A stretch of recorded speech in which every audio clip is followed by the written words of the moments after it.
नमस्ते। आज मैं आपसे कुछ अपने 20s के एक्सपीरियंस शेयर करना चाहती हूँ कि मैंने अपनी 20s में अ, क्या मुझे लगता है कि मुझे ये चीज़ सीख लेनी चाहिए थी, मेरे क्या एक्सपीरियंसेस थे।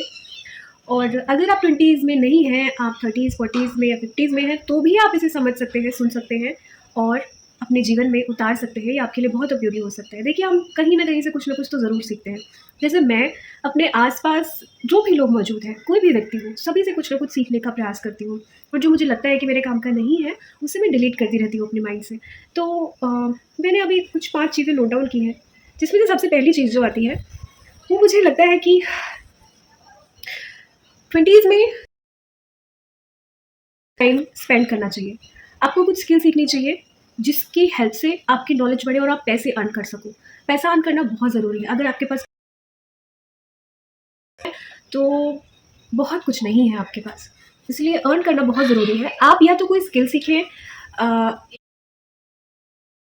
क्योंकि नॉलेज भी कभी वेस्ट नहीं जाता। अगर आप उस नॉलेज को कहीं लगा नहीं सकते, तो एटलीस्ट वो आपकी पर्सनैलिटी को एनहांस करेगा और आपकी एक अच्छी पर्सनैलिटी, आपका एक अच्छा ऑरा, आपका एक पॉजिटिव एटीट्यूड आपको लाइफ में कहीं न कहीं तो लेके ज़रूर जाएगा। जो दूसरी चीज़ वो आती है, practice detachment, control your emotions. आपको डिटैचमेंट प्रैक्टिस करनी चाहिए। मैंने अपनी 20s में जाना कि हर इंसान में एक साधु छिपा होता है, एक सन्यासी छिपा हुआ होता है। अगर आप उसे खोज लेते हैं और उसे समझने की कोशिश करते हैं, तो आप बहुत पावरफुल पर्सन बन सकते हैं। साधु सन्यासी का मतलब ये है कि जैसे एक साधु का जीवन होता है, वो किसी भी चीज़ से प्रभावित नहीं होता। कोई उसे छोड़ के जाए, कोई उसके पास रहे, कोई उसको डिज़ायर्स को कंप्लीट करे या ना करे, वो हमेशा शुक्र अदा करता रहता है ईश्वर का। तो ये चीज़ बहुत ज़्यादा ज़रूरी है। आपको अपने अंदर के साधु को ढूँढना है, डिटैचमेंट प्रैक्टिस करनी है कि आप किसी भी चीज़ से इतना ज़्यादा ना जुड़ जाएँ कि वो आपके अंदर की शांति को भंग कर दे। मेन पॉइंट ये है कि आपको किसी न किसी तरीके से ये बात सीखनी है कि मुझे खुद को खुश रखना है। क्योंकि आप खुश रहेंगे, आप पीस में रहेंगे, तभी आप कुछ कर सकते हैं, तभी आप स्किल सीख सकते हैं, तभी आप लाइफ में आगे बढ़ सकते हैं। तो इसके लिए क्या कर सकते हैं आप? जिन चीज़ों का मैंने सहारा लिया, योग, योगाभ्यास करना, भगवान के नाम का जप करना, एकांत में समय व्यतीत करना, आध्यात्मिक पुस्तकों का अध्ययन करना,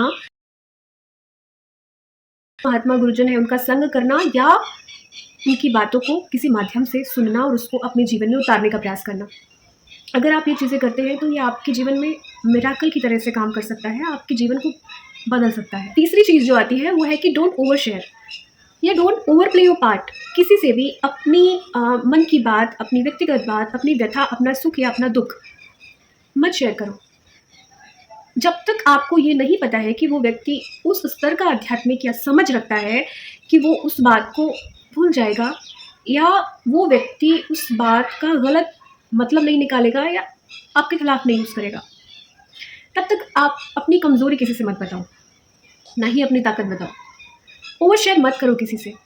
लोग दोस्ती बहुत जल्दी से कर लेते हैं और बहुत जल्दी से शेयर करना शुरू कर देते हैं, और शेयर तो ठीक है, ओवर शेयर करना शुरू कर देते हैं। मुझे लगता है कि लोगों से उतनी ही बातें करनी चाहिए, उतना ही जुड़ना चाहिए, जितना कि आप उसे समेट सकें, सँभाल सकें।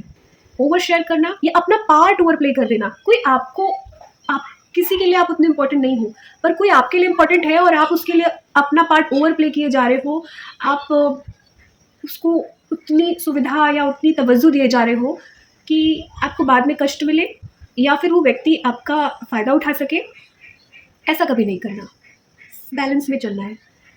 महत्व दीजिए तो ईश्वर को दीजिए, क्योंकि वो ही आपको हर परिस्थिति से निकालता है, वो ही आपका कल्याण कर सकता है।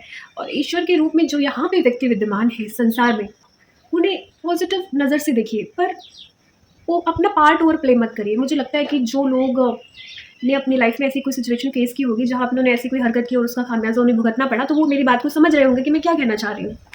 चौथी चीज़ जो है, वो ये है कि keep working and stay productive. आपका काम करते रहना बहुत ज़रूरी है। काम कैसा काम? घर का काम नहीं, आपकी जॉब का काम नहीं, जो आप डेली काम करते हैं सिर्फ़ वो काम नहीं।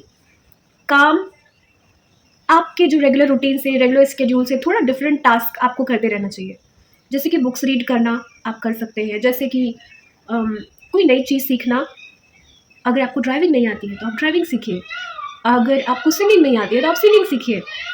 अगर आप गार्डनिंग के शौकीन हैं, तो आप गार्डनिंग कीजिए। अगर आप कोई भी एक्सपेरिमेंट, आप अगर आप एक गर्ल हैं, तो अपने फिजिकल अपीयरेंस पे आप अलग अलग एक्सपेरिमेंट्स कर सकते हैं, ड्रेसेस को लेके, या आप डांस सीख लीजिए, क्लासिकल डांस सीखिए, म्यूज़िक सीखिए, और अपने आप को प्रोडक्टिव बनाइए, बिजी बनाइए। और कम से कम आप अपने रूटीन में कोई ऐसी चीज़ तो रखिए ही रखिए कि जिस समय आप कोई अच्छी बात सुन रहे हो, या जिस समय आप कुछ सीख रहे हो, चाहे वो सत्संग सुन के ही आप सीख रहे हो, चाहे वो आप किसी से बात करके ही आप सीख रहे हो, कि आपने किसी एक पॉजिटिव पर्सन से बात की और उसने आज आपको ये सिखाया। पर सीखिए, हमेशा उन कामों को करिए जिससे कि थोड़ी प्रोडक्टिविटी आपकी लाइफ में हो।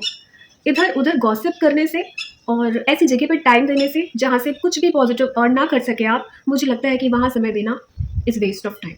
और जो सबसे लास्ट और सबसे इम्पोर्टेंट है वो ये है कि स्पिरिचुअलिटी को समझिए, अध्यात्म को समझिए। ये सार, हर बात का सार है।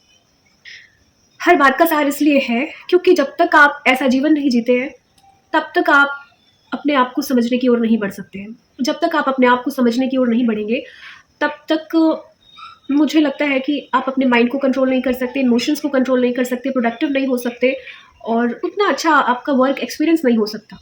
तो इसलिए अध्यात्म को समझिए। अध्यात्म इतना विकसित है कि कहते हैं कि जहाँ विज्ञान खत्म होता है, वहाँ से अध्यात्म शुरू होता है।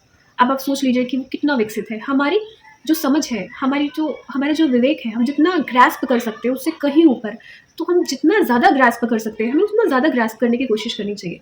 अध्यात्म इसलिए भी आवश्यक है क्योंकि ये आपको डिसिप्लिन सिखाता है, ये आपको जीवन जीना सिखाता है। अब फॉर एग्जाम्पल, अगर आप कार है आपके पास में, आपको ड्राइव करनी नहीं आती, पर आपको चलाना है, तो कैसे चलाओगे? थोड़े दूर इधर उधर ले जाके आप इधर उधर बिठा दोगे, एक्सीडेंट हो सकता है आपका। तो अगर आपको सीखना है कि कार कैसे चलाते हैं, तो उसके लिए आपको कुछ एफर्ट्स करने पड़ेंगे ना। तो वैसे ही जीवन है, अगर आपको जीना सीखना है, आपको अध्यात्म से जुड़ना पड़ेगा। अध्यात्म आपको सिखाता है कि जीवन में क्या ज़रूरी है, जो हमें चाहिए, जो हमें अपने पास रखना है, और क्या गैर ज़रूरी है, जो हमें नहीं चाहिए, जो हमें डिलीट करना है, हटाना है, इरेज़ करना है। अपने माइंड को कैसे कंट्रोल करना है, कैसे डिसिप्लिन लाइफ जीना है। अब लोगों को डिसिप्लिन लाइफ अगर कहा जाता है तो उन्हें लगता है कि ये कोई बंधन है। डिसिप्लिन कोई बंधन नहीं है। डिसिप्लिन तो आपको मजबूत बनाता है, डिसिप्लिन तो आपको प्रोडक्टिव बनाता है, कंसिस्टेंट बनाता है, आपको आपके विवेक को जागृत करता है, आपको सफल बनाता है। डिसिप्लिन वो चीज़ है, आपके लिए चीज़ों को ईजी करता है, टास्क ईजी करता है। आप डिसिप्लिन लाइफ जिएंगे, आपके लिए चीज़ें करना आसान होगा। तो डिसिप्लिन को बंधन ना समझा जाए, उसको फॉलो किया जाए प्यार से और समझदारी के साथ। तो ये कुछ 4-5 चीज़ें थी जो मैंने आपसे शेयर की, जो मुझे लगता है कि हर इंसान को अपने 20s में तो सीख ही लेनी चाहिए। अपने 20s में इन चीज़ों को तो 20s तक अपनी लाइफ में उतार ही लेना चाहिए, जो मैंने आपसे शेयर की।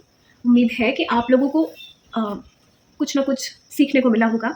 आप लोगों का एक्सपीरियंस क्या है 20s के, आपने क्या सीखा, क्या जाना, वो भी मुझे आपसे जानना है। तो आप लोग मुझे कमेंट सेक्शन में ज़रूर शेयर करें अपनी लाइफ की जर्नी या अपने लाइफ के एक्सपीरियंसेस। ओम शिव।